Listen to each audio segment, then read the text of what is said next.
Next up is the Roland White G chord.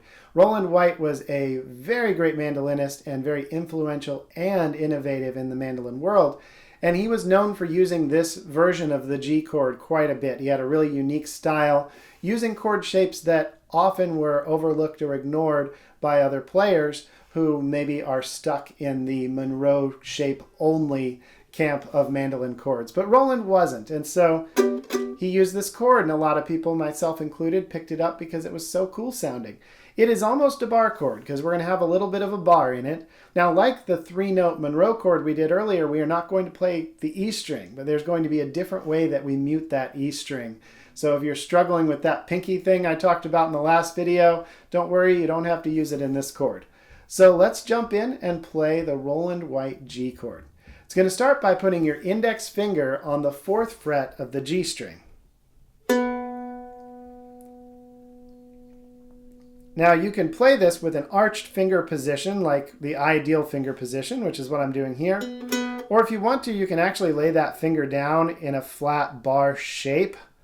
And it's not going to actually be barring across the strings, it's just going to be touching the G string.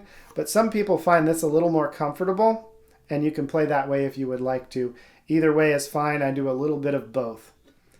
Now we're going to take the middle finger, and it's going to bar both the 5th fret of the D string and the 5th fret of the A string. A bar meaning that that same middle finger is going to hold down both strings. Now here it also could be that you go to a flat bar-like position.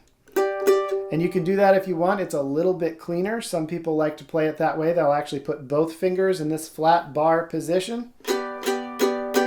And some like to have both arched.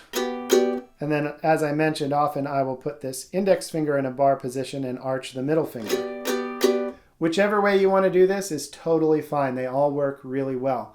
Something you need to consider, though, with the arched middle finger, though, is that it is imperfect, but that imperfection does not matter. What I mean is that your middle finger, unless it's giant, is not going to cleanly hold both D strings and both A strings down very well. It's going to be a little bit messy sounding, but when you strum a chord, it does not matter at all. Nobody would ever know. So don't fret if you run into that and it's not completely clean. It's not completely clean for anybody unless they have a giant finger, but it doesn't matter. So that's your Roland White G chord. We'll talk about the E string mute in a moment, but let's just review where the fingers go. Index finger goes to the 4th fret of the G string. Middle finger goes to the 5th fret of the D string and the 5th fret of the A string. Now, we don't want to hear the E string. Maybe in some certain situation, we might do it for effect, but generally we don't want to hear the E string. So there's a couple of ways you can mute it. One of them is that you do, like we talked about in the last video, you use your pinky to mute the E string by lightly touching the E string. And that works great, but I actually do it a different way because I think it's super easy on this particular chord. So I use my index finger in that bar position we talked about.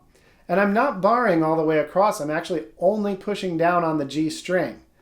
But I can't help but mute the E string with the fatty part of my finger here. No matter how hard I try, I can't make an open E come out. So by putting this finger in a bar position, it's actually eliminated the possibility of the E string ringing out, which is why this is my preference for muting the E string. You can use whichever one you like. They really do all work really well. So try something, see if you like it, and you can try all the versions too and compare what seems to be working for you. And remember, even if you choose one and run with it for a while, that doesn't mean you can't change later. You absolutely can change to another style. So that's the Roland White G chord.